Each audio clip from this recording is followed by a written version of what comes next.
દિવસનું જીવનમાં જાજુ મહત્ત્વ છે. તે ઘરે ઘરે જોવા મળે છે. તે ઘરે ઘરે જોવા મળે છે અને તેનાથી બહુ બધી ઔષધિ પણ મળે છે. કે આયુર્વેદિક તુલસી કહેવાય. બધા ઝાડ આયુર્વેદિક હોય, પણ તુલસી એ કેવું છે કે ગમે એટલું તમે ખાઈ જાઓ એના પાન તો એ નુકસાન ક્યારેય એનાથી થતું જ નથી. અને ગમે એ આપણને નાની મોટી પ્રોબ્લેમ હોય તો એનાથી તરત મટી જાય છે. અંગ્રેજોનો તહેવાર ન ઉજવતા આપણે આપણી સંસ્કૃતિને વધારે મહત્ત્વ આપતા, આપણું ગુજરાતનું ભારતનું ગૌરવ વધારતા આપણે તુલસી માતાની આરતી કરીએ છીએ. એની સાથે જ આપણે તુલસી દિવસ ઉજવીએ છીએ. આજે આરબી ન્યૂઝ પહોંચી ચૂક્યું છે સાર્થક વિદ્યા મંદિરે.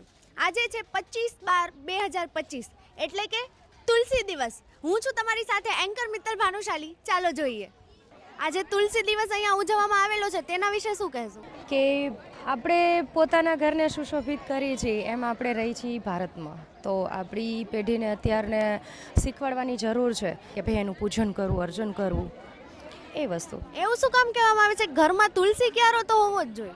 લક્ષ્મીને કેમ આપણે લઈ આવી છે, તો તુલસી પણ લક્ષ્મી છે, બરાબર. એનું પૂજન થાય છે, માનું પૂજન થાય છે, બંને વસ્તુ સેમ છે. તો દરેક વાલી, દરેક વિદ્યાર્થી અને અહીંયા આવનાર જે કાંઈ મુલાકાતીઓ છે એ બધામાં આપણે છે આપણી સંસ્કૃતિ છે એ જાગૃત કરીએ, અને જે આપણી ઋષિ પરંપરાઓ છે કે આપણી સંસ્કૃતિ જાગૃત રહે, આપણે જાગૃત થઈએ અને બીજા લોકોને પણ જાગૃત કરીએ, એ ખાસ મેઇન ઉદ્દેશ્ય છે.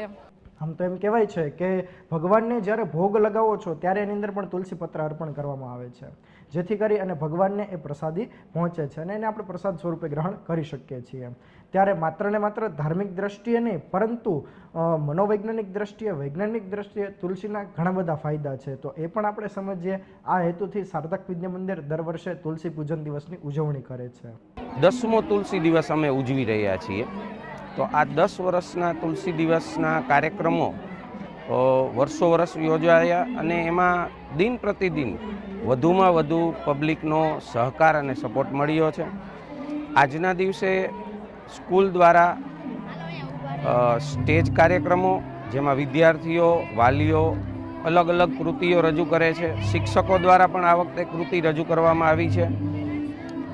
આ ઉપરાંત અલગ અલગ સ્ટોલ્સ વિદ્યાર્થીઓ અને વાલીઓ દ્વારા અલગ અલગ સ્ટોલ્સનું આયોજન કરવામાં હોય છે, જેની અંદર ઔષધિઓ, તુલસી દ્વારા બનેલી કેટલીક વસ્તુઓ, કેટલાક તુલસી દ્વારા બનેલા વ્યંજનો, અલગ અલગ વસ્તુઓ અહીંયા પ્રદર્શિત કરવી અને વેચવામાં પણ આવે છે. ફૂલ છોડ, તુલસીના રોપા, માંજર, આવી અનેક વસ્તુઓની વાલીઓ મુલાકાત લે છે અને માંજર અને તુલસીના રોપાઓનું ફ્રી ઓફ વિતરણ કરવામાં આવે છે.